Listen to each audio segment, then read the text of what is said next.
and serves as assistant editor of AU's Church and State magazine.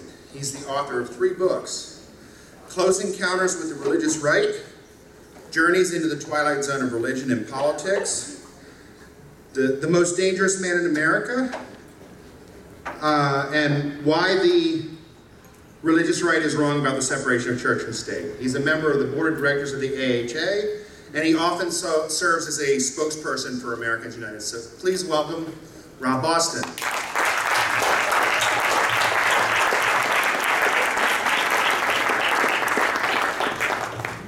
Well, it's always great to be back in my home state of Pennsylvania. Anybody here from the western part of the state? And by that I mean pretty much Altoona to the Ohio border. Okay, good. I'm an Altoonan, and I went to school in Indiana, Pennsylvania, so I do speak fluent Western Pennsylvanian. So, for those of you from the western part of the state, Yins, see me later, and we'll talk about distillers. And we're going to drop the 2B from our sentences, too. Now, Pennsylvania is an interesting state. It's a challenging state. I read a poll recently indicated that a slim majority of people in Pennsylvania now say they support same-sex marriage. That's good. But here's some bad news. When I graduated from Altoona Area High School in 1980, I was taught evolution openly, without apology, by the professor there in the biology class. It was great. He said, all biologists know why evolution is a fact. Well, things have changed a little bit in my hometown, I'm sad to say. Earlier this year, the Pittsburgh Post-Gazette did a survey of biology and chemistry teachers in the state of Pennsylvania. And there was a teacher at Altoona High, my old high school, and this is what he said. Sometimes students honestly look me in the eye and ask, what do I think? I tell them that I personally hold the Bible as the source of truth. I tell them that I don't think radiocarbon dating is as valid as the textbooks say it is. And I note other scientific problems with the dating method. Kids ask all kinds of personal questions. I can't shy away from those. It doesn't in any way disrupt the educational process. I am entitled to my beliefs as much as an evolutionist is. It doesn't interrupt the educational process? To teach children nonsense? I would say that that interrupts the educational process just a little bit. You know, our theme today, our theme of this conference has been unity and community, and I am very much in favor of that idea. Because at my organization, Americans United for Separation of Church and State, that's what we're all about. You might have seen our director, Barry W. Lynn, a Christian minister, on television, and nothing makes me happier than to join in an effort to defend the separation of church and state. That includes the Baptist Joint Committee, the Interfaith Alliance, the American Humanist Association, the CFI, the Religious Action Center for Reform Judaism, the Hindu America Foundation, Muslim groups, atheist groups, to bring everybody together, all standing to defend that church-state wall, because that is extremely important. But you know what? There is sort of a section of the religious community that really doesn't want to work with us too much. And we call them the religious right. And there's no desire for unity there. There's no desire for community there. And I've studied this movement for 25 years. And I've worked at Americans United, as hard as this is for me to believe some days, for a quarter of a century. And I've been to a lot of religious right meetings, and I've written about them. I've done books, articles, various other things.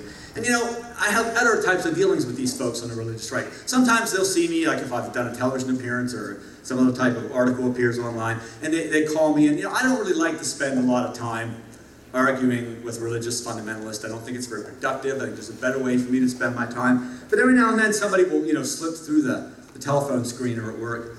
And one of the things that always amazes me about them is they have this argument that they think is a trump card. And they always say, well, what do you think is going to happen to you when you die? That's their trump card. You're not going to go to heaven. Like one of these guys got through last week, and I guess I was just having a bad day. And I said, let me ask you something. Do you plan to be in heaven? He said, yeah. And I said, well, then it's not going to be heaven for me. It'll be full of people like you. Sounds like hell.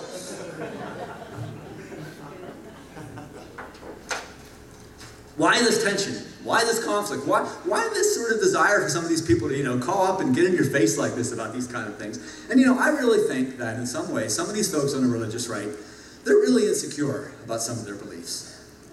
A little bit insecure. That's why somehow we're seeing this movement now for so much support from the state that we didn't used to see so many years ago from religious fundamentalists, wanting the government to promote their ideas, to fund them with tax money, as Amanda talked about, through faith-based initiatives and so on. A little bit of insecurity there, because we know some things that they don't. And I want to talk about some of those things today. 5 things especially that we know that they don't, that I think gives us a bit of an edge.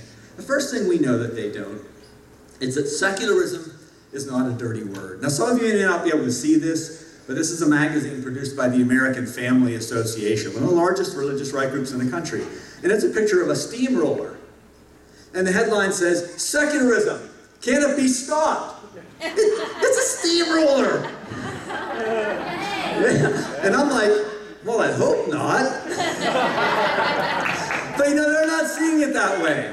It's a steamroller. It's going to get your mother, okay? I mean, this is a bad thing for them. That's how they view it. Now, I look at secularism, and I hope you look at secularism as a platform upon which our religious freedom and our philosophical freedom rests. That's the basis of the secular state, the basis of religious liberty, the wall of separation, all resting on that secular state. They don't see it that way. They fear it. They really are afraid of it. And when you go to their meetings and you listen to them, they're just terrified of secularism as a legal principle and a cultural artifact. There's 2 different kinds of secularism there. I mean, there's a secularism that's established by our Constitution, but there's also secularism just as a cultural phenomenon. That frightens them too. Because they are convinced, and this is perfectly reasonable to them, that an ancient text, which they have deemed to be a holy text, an ancient text written thousands of years ago by pre-scientific people, speaks to all issues of the human condition. Furthermore, this ancient text answers all of our questions today, even though it's an ancient text. Now, some of you might remember back in the 1980s, there was this attempt to limit nuclear weapons with the old Soviet Union, SALT talks. Well, I remember that there were groups at that time, religious right groups, that were arguing what was the biblical position on the SALT talks.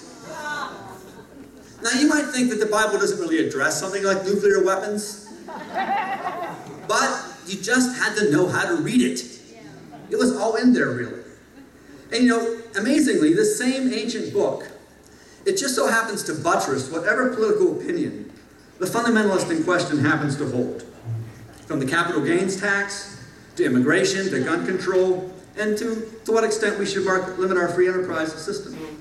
Now, secularism looks at that, and this is why it's a threat to them. Secularism looks at that and says, well, that's nice for you to believe, but it can never be the basis for a government. Because your ancient book that you believe, that you interpret your way, there's a guy down the street looking at that same book and finding a much different philosophy and a much different life stance in it. Furthermore, there's another family further on down the street with a different ancient book, looking at that and saying, oh, no, this is the ancient book that really has all the answers. And further on down, there's somebody else with yet another ancient book making the same argument. So that's the first one.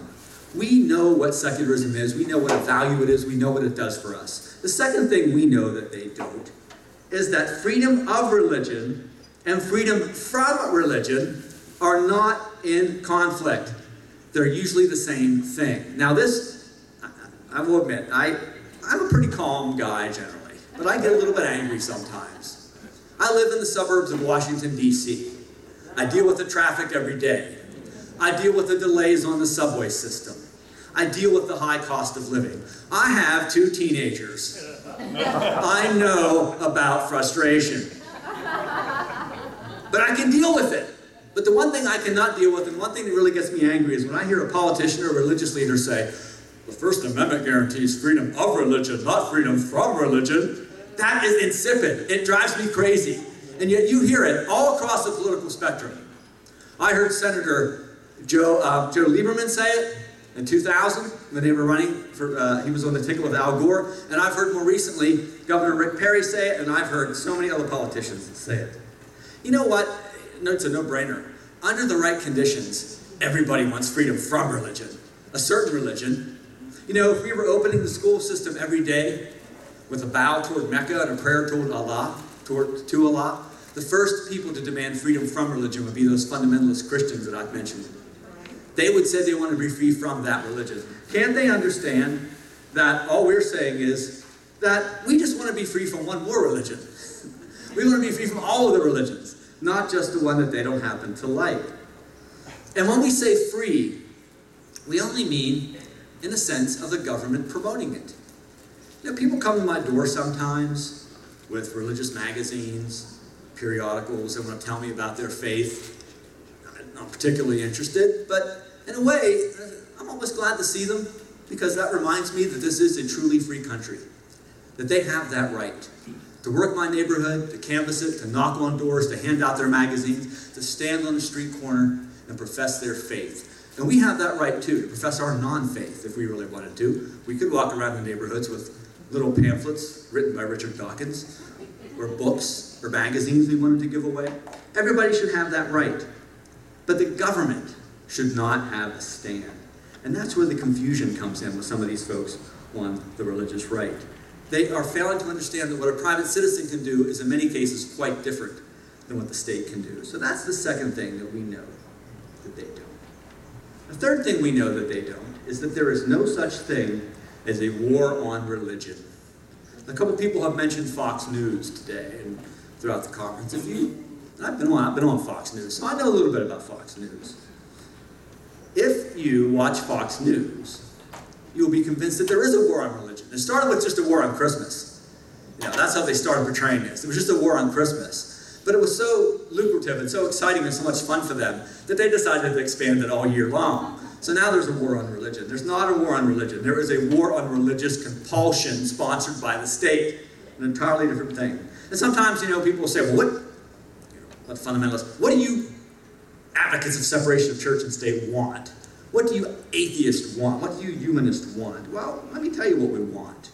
What we want is for the government to not use the machinery of the state to elevate one faith over another or to elevate belief over non-belief. We oppose our children being compelled to take part in religious worship in a public school system.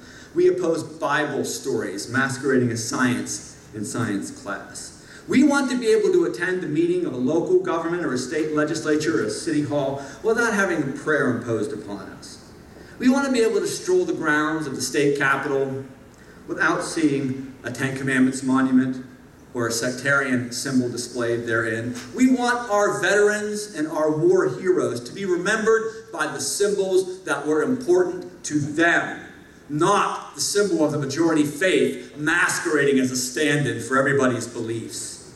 We want the right to decide what private groups, if any, we will support with our tax dollars. We don't want the state taking our tax money and turning it over to sectarian institutions that teach our children to fear and despise us or certain other members of the human community. That's not a war on religion. That is a war on religious majoritarianism. And to the religious right, I say, learn the difference.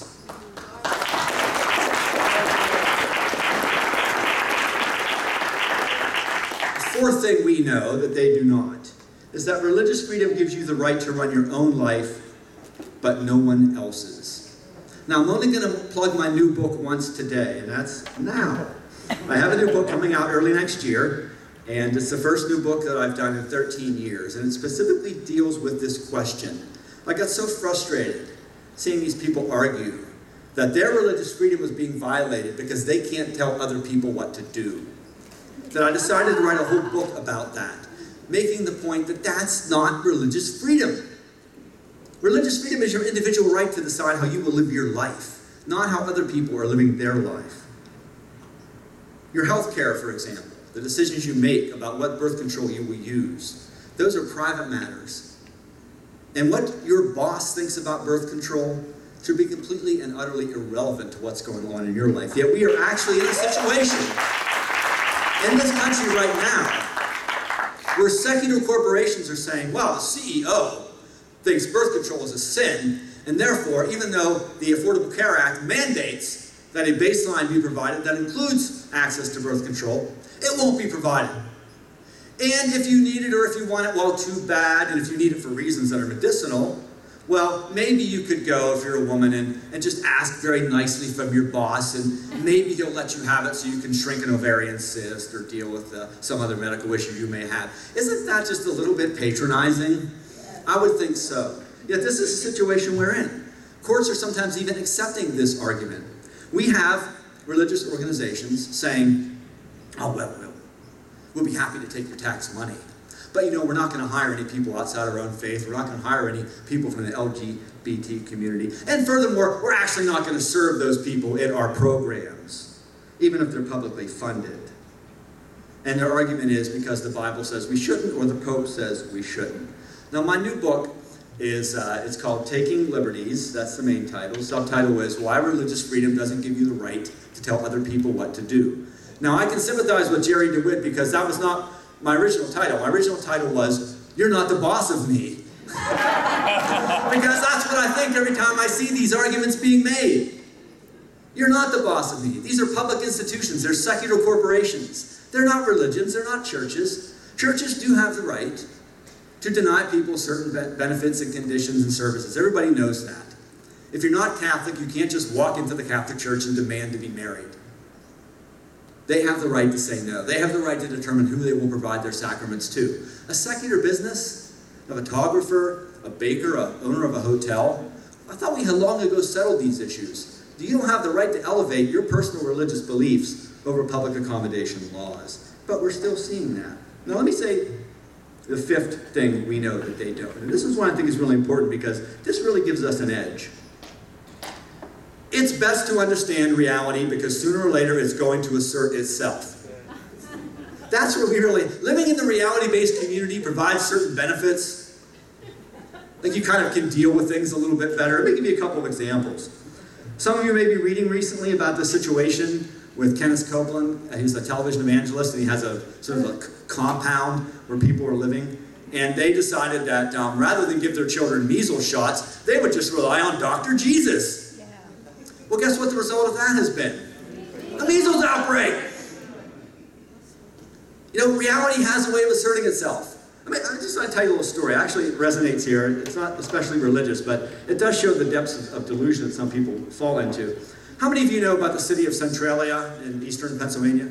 Centralia? Centralia was a town of about 2,000 people in the anthracite coal region, which is the hard coal. Unlike the soft coal where I'm from, but that's okay. The hard coal region sits on this region of coal, the big coal seam underneath the town. About 50 years ago, the coal seam under the town caught on fire. And it has been burning ever since. Now, due to sort of bureaucratic foot dragging and ineptitude and an inability to address the issue, the fire was not put out.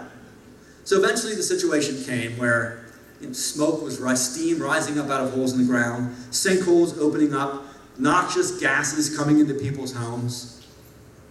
The town was on fire. Okay, that's what happens when the town's on fire. And eventually people said, well, we probably have to leave.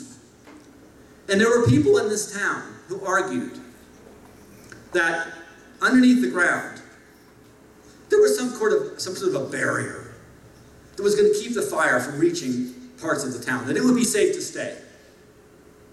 Now, nobody could prove the existence of this barrier. Nobody had been down there. They hadn't seen anything. They just got it into their heads that this barrier existed because they did not want to leave Centralia. That was their hometown. But guess what, folks? The town was still on fire. In fact, in 1981, a young boy was playing in the backyard when a sinkhole opened up and he nearly fell into the fire. Someone pulled him out.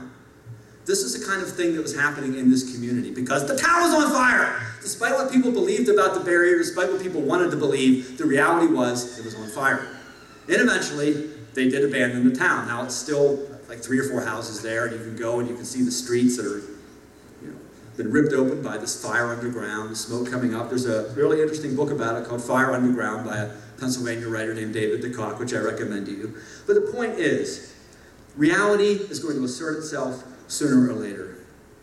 For religious fundamentalists, as well as everyone else. And so the reality that religious fundamentalists need to deal with, whether they want to deal with it or not, is that we are here, our voices are getting louder, and we are not going away. Yes. Yes. They don't want to hear that.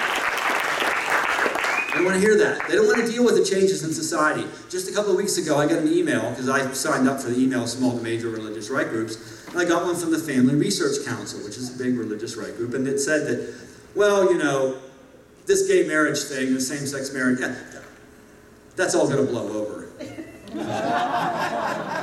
The trends really are, they support us. As soon as people see how marriage is changing, they're going to come around to our side on the religious right, and we're going to win eventually. Look, I understand, you know, that you need to tell your people that, or else they won't keep writing checks. But at a certain point, you just need to look at the data, look at what it's saying, look at what the younger generation feels about this issue, look at the polls, and you can see, look, folks, you're not, the long-term trajectory does not favor you here. But they would rather not deal with that. They would rather insist that the town is not on fire. That's how they're looking at things. But we are going to change that. We're going to keep reminding them that it is, in fact, on fire. I want to just conclude by saying one thing that's very important.